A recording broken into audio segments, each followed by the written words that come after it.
The man had been in hibernation for 500 years. When he opened the curtains, the buildings outside were leaning in every direction. Some were tied up with ropes to stop them from falling. Bridges had collapsed, but cars still drove forward. The man was completely stunned. It turned out that over centuries, the average IQ in America had dropped to single digits. The reason was simple. Intelligent people were too busy with their careers and chose not to have children, while less intelligent people had nothing else to do but reproduce. As generations passed, the nation's IQ plummeted.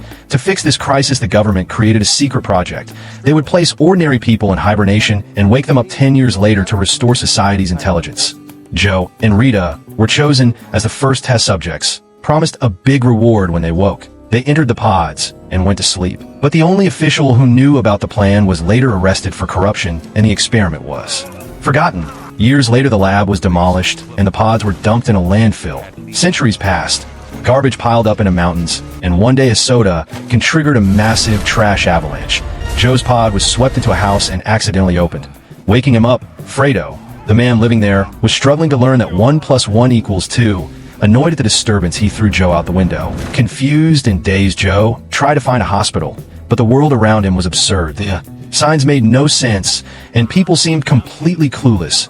Even the robots malfunctioned. When he tried to register, the nurse stared blankly at cartoon icons. The doctor gave him 3 metal rods, saying 1 for his mouth, 1 for his ear, and 1 for his backside. When Joe finished, the doctor realized he mixed them up. Horrified, Joe ran to rinse his mouth, only to discover the tap dispensed soda instead of water. He later learned from a magazine that it was already the year 2505. That night, while standing at a vending machine, 2 police officers tackled him and dragged him to court. The judge, though not very bright, still assigned him a lawyer. To Joe's dismay, it was Fredo, the same man who never figured out basic math.